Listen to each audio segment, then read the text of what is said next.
হে বনি আদম, আমি একবার অসুস্থ ছিলাম, তোমরা আমার কেউ সেবা শুশ্রূষা করো নাই, আমাকে সেবা করার তোমাদের কোনো সময় হয় নাই, সময় ছিল না। তেমনি ভাবে আমি একবার ক্ষুধার্ত ছিলাম, তোমরা আমাকে সহযোগিতা করো নাই, খাবার দাও নাই।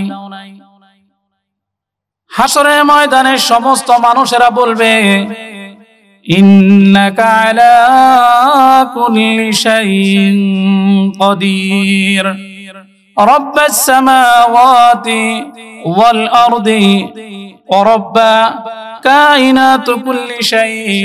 ও আল্লাহ, এটা কেমন কথা বলতেছেন আল্লাহ? আপনি সারা দুনিয়ার আসমান জমিনের মালিক, চন্দ্র সূর্যের মালিক, সারা গোটা দুনিয়ার মালিক হলেন আপনি। আর আপনি বলতেছেন আপনি অসুস্থ হয়েছিলেন, আপনাকে আমরা কেউ সহযোগিতা করি নাই, সেবা করি নাই।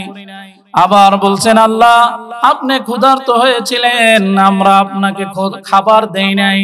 ও আল্লাহ, সব কিছুর মালিক আপনি, তারপরও আপনি কিভাবে উপবাস ছিলেন, কিভাবে সহযোগিতা ছাড়া ছিলেন?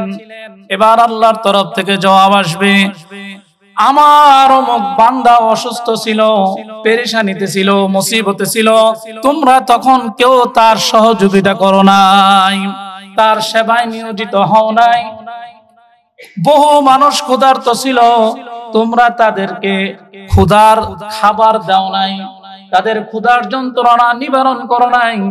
সেইভাবেই আমি ক্ষুধার্ত ছিলাম। কথা বুঝে আসছে? এজন্য আমাদের কি করা দরকার? যারা মুসিবতের মধ্যে আছে, পেরেশানিতে আছে, তাদের পাশে দাঁড়ানো দরকার। যারা অভাবের ভিতরে আছে, তাদের অভাবে সহযোগিতা করা দরকার, ঠিক কিনা?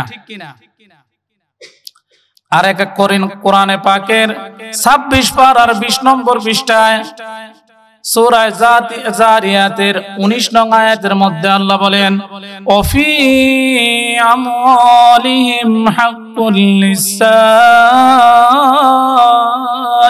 ওয়াল মাহরুম।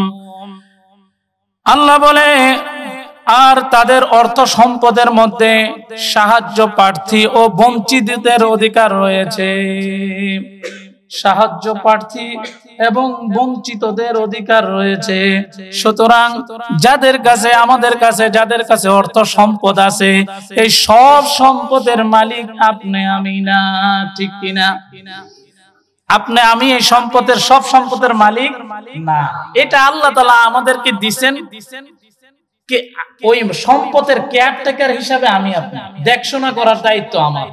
আল্লাহ আমারে দয়া করে, মায়া করে সম্পদের হেফাজত করার জন্য আল্লাহ আমাকে নিযুক্ত করছে। কিন্তু এই সম্পদ আমার আপনার না। সম্পদের মালিক কে? আল্লাহ। ইজ্জত সম্মানের মালিক কে? আল্লাহ। সুখ শান্তির মালিক কে? খাবার দাবারের মালিক কে? হায়াত মওতের মালিক কে? আল্লাহ। সব কিছুর মালিক আল্লাহ। সুতরাং আমার আপনার বলতে কিছুই নাই। হাদিসের মধ্যে আছে, মানুষ বলে, হাদিসের মধ্যে আছে, ইয়াকুলু ইবনু আদম মালি মালি ওয়াহলাকা ইয়া ইবনু আদম মিনকা মালাকা ইল্লা মা আকালতা ফাআমনাইতা আও লাবিস্তা ফাআবলাইতা আও সাদ্দাকতা ফাআমদাইতা। যার অর্থ হইল, হাদিসের মধ্যে নবীজি বলেন, মানুষ বলে আমার মাল, আমার মাল, আমার সম্পদ, আমার সম্পদ। মানুষ বলে এটা আমার বাড়ি, এটা আমার ঘর, এটা আমার বাড়ি। কিন্তু মানুষ জানে না তার সম্পদ কতটুকুর সে মালিক। এই জন্য কবি বলেন, চন্দে গোই বাগমস্তানে বাগমানে বুস্তানে মান ইনা গোই গোরগোরস্তানে মান। মানুষ বলে এটা আমার ঘর, এটা আমার বাড়ি, এটা আমার বাগান।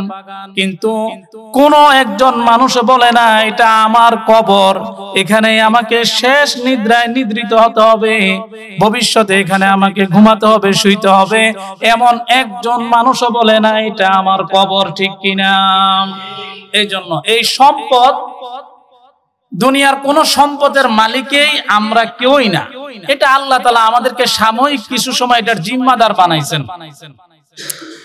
এজন্য এই সম্পদ থেকে আমাদের আল্লাহর রাস্তায় খরচ করতে হবে, অভাবীদের পাশে আমাদেরকে দাঁড়াতে হবে, বিপদগ্রস্ত মানুষের কাছে এই সম্পদ নিয়ে মাল নিয়ে আমাদেরকে দাঁড়াতে হবে। দাঁড়াতে রাজি আছি তো ইনশাআল্লাহ?